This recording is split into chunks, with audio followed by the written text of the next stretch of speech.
হ্যাঁ বন্ধুরা, এখন আমরা দেখব যে সিলভার প্লেন মেশিন এই DDL DL 8000 BM1-16Q check up position কিভাবে ঠিক করতে হয়। দেখেন আমি মেশিনটা চালাইতেছি, যে দেখেন চালাইলে চেক আপ পজিশন মারলে এই যে চেক আপ পজিশন নিচে নেমে গেছে, তাহলে আমার রিসেট মারার পরে এটা নিচে নেমে যায়। এখন আমি চেক আপ পজিশন ঠিক করবো।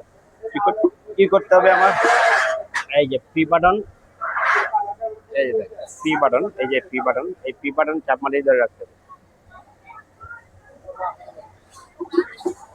এই যে পি বাটন চাপ মারিয়ে ধরার পরে একটা কোড আসতে পারে, আসলে প্রথমে কোড আসলে আপনি কোড দিয়ে নেবেন, দেওয়ার পরে যা আসে। এন্ড আমার কোড আসে নাই, যেহেতু আমার মেশিনটা চালু আছিল, তাহলে পি বাটন দিয়ে 92 আসছে। 92 আসলে আমার এই যে প্লাস মাইনাস দিয়া এইখানে দিয়া বাটন দিয়ে আমার 72 যাইতে হবে।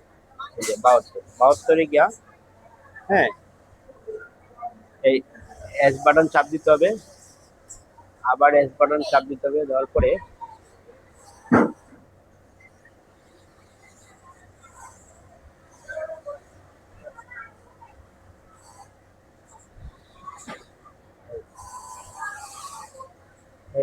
এই যে আমি ঘুরাইলাম, এই যে পুলি ঘুরাইতে হবে। হ্যাঁ, এস বাটন চাপ দেওয়ার পরে পুলি ঘুরে, এই যে পুলি ঘুরিয়ে টেক আপ পজিশনটা ঠিক জায়গায় নিয়ে, এই যে যে জায়গায় আপনার টেক আপ পজিশনে থাকে সেই জায়গায় নিয়ে নিডল থেকে, নিডলের প্লেট থেকে নিডলের পয়েন্ট পর্যন্ত হইলো 10 mm উপরে রাখতে হবে, বা ওই টেক আপ লিভারের পজিশনটা তো এই উপরে সর্বোচ্চটা উঠিয়ে একটু নিচে নামিয়ে, তারপরে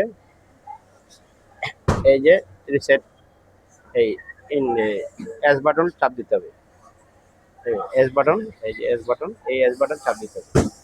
এই যে চাপ দেওয়ার পরে এই এই যে এটা দুইবার বাড়ি মারার পরে এই যে রেডি হইলো, হয়ে গেল, সেভ হয়ে গেল।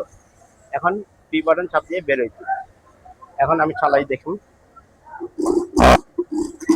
এই যে দেন আমার টাকা পজিশনটা ঠিক জায়গায় গেছে। হ্যাঁ, যদি কম বেশি করা লাগে এই ফুলি ঘুরিয়ে 72 ঢুকে কম বেশি করে দেবেন। পরবর্তী ভিডিও পেতে লাইক কমেন্ট শেয়ার করে রাখুন।